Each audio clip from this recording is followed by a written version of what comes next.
گڑیا کی آخری رات۔ رات کا پہلا پہر تھا۔ پورے محلے میں خاموشی چھائی ہوئی تھی۔ کہیں دور سے کسی کتے کے بھونکنے کی آواز آ رہی تھی اور قریب ہی مسجد کا لاؤڈ اسپیکر اذان فجر سے پہلے کی ہلکی سی تلاوت چلا رہا تھا۔ آسمان پر چاند ادھورا سا، جیسے کچھ کہنا چاہتا ہو لیکن چپ ہو گیا ہو۔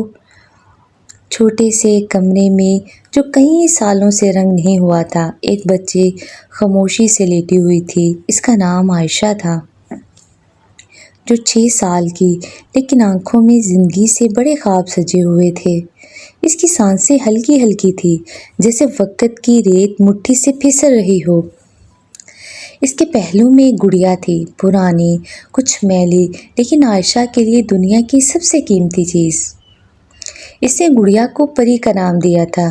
پری ہمیشہ اس کے ساتھ رہی تھی، جب وہ بیمار ہوئی، جب وہ ہسپتال گئی، جب اس نے اپنے بال جھڑتے دیکھے، تب بھی صرف پری تھی جو روئے بغیر اس کا ساتھ دیتی تھی۔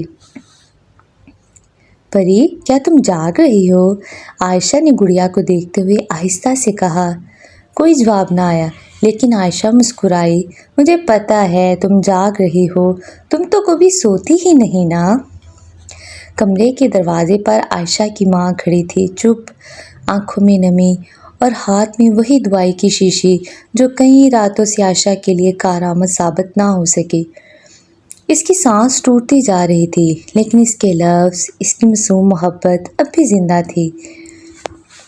پری، کیا جنت میں بھی جھولے ہوتے ہیں؟ وہاں بھی نیلے گلاب ہوتے ہیں؟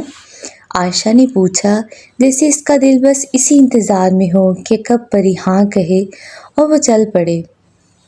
ماں نے بمشکل خود کو سنبھالا اور اندر آ کر عائشہ کے پاس بیٹھ گئی۔ عائشہ نے دھیرے سے گڑیا کی طرف اشارہ کیا۔ ماں نے گڑیا کو چوم کر عائشہ کے سینے پر رکھا اور دل ہی دل میں کہا، یا اللہ، میری بچی کو وہ جنت دے جس کا وہ خواب دیکھتی ہے۔ رات کا آخری پہر تھا، اذان کی آواز اب صاف سنائی دینے لگی تھی۔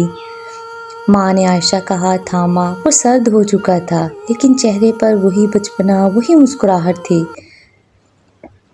عائشہ سو چکی تھی، لیکن ایک ایسا خواب دیکھنے چلی گئی تھی جہاں پری نے واقعی اس کا ہاتھ تھاما تھا۔ وہ دونوں نیلے گلابوں والے باغ میں جھول رہی تھیں۔ یقیناً کچھ نیندیں ایسی ہوتی ہیں جو صرف سکون نہیں بلکہ جنت کا دروازہ ہوتی ہیں۔